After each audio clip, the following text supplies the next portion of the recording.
राम राम। मैं पंडित एस.के. मिश्र इस वीडियो के माध्यम से नारी हस्तरेखा पर मैं कुछ विशेष जानकारी देने वाला हूं। अगर यह रेखाएं किसी भी माता बहन के हाथों पर है तो प्रायः उनके जीवन में अशुभता की प्राप्ति ही होती है, उन्हें कुछ भी शुभता नहीं मिलती है। कुछ ऐसी रेखाओं के बारे में मैं चर्चा करने वाला हूं। अगर यह रेखाएं किसी भी नारी के हाथों में होती है, किसी गर्ल के हाथों में होती है, तो ऐसे नारियां वैधव्य को प्राप्ति हो जाती है। ऐसी रेखाओं के बारे में मैं जिक्र कर रहा हूं। अगर ये हाथों में पाई जाएगी, ऐसी नारियां जीवन पर्यंत भिक्षावृत्ति में पड़ी रहती हैं।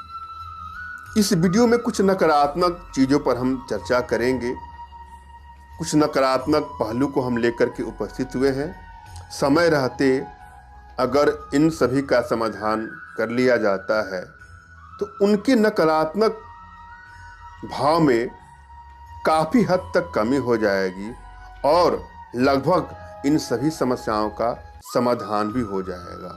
मगर समय रहते इन रेखाओं को अपने हाथों में देखने का प्रयास करेंगे, उसके बाद समाधान करेंगे। तब समय बीत जाने के बाद कोई कुछ भी नहीं कर सकता है।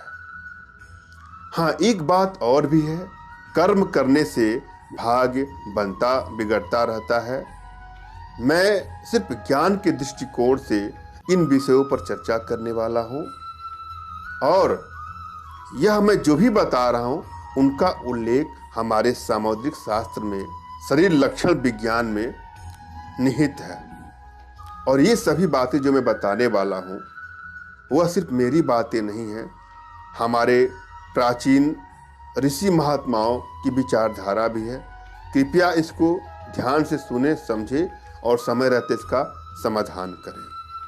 हम विषय वस्तु पर चलेंगे। जिन नारियों के हाथों में बहुत रेखा होती हैं, बहुत ज़्यादा रेखा, अपने हाथों को आप खोल लीजिए। मैं माताओं बहनों से कह रहा हूँ, अपने हाथों को खोल लें और देखिए क्या उसमें ज़्यादा रेखाएं हैं।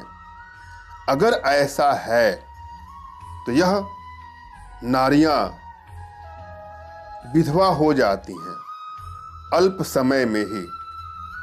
जिस नारी का करतल रेखा रहित हो वह दरिद्रणी होती है। अगर बहुत रेखा है तो भी अच्छा नहीं है और हाथों में कोई रेखा न हो तो भी दरिद्रता का सूचक होता है। अगर आपके हाथों में इस तरह की रेखाएं हैं तो बिल्कुल निराश न हो, इसका समाधान है। जिस नारी का करतल बहुत सी नसों से घिरा हो वह भीख मांगने वाली होती है। प्रायः यह शुभ नहीं होता है। हाथों में नसों का दिखना अगर ऐसा है तो ऐसी नारियां भिक्षावृत्ति में जीवन पर्यंत रहती हैं।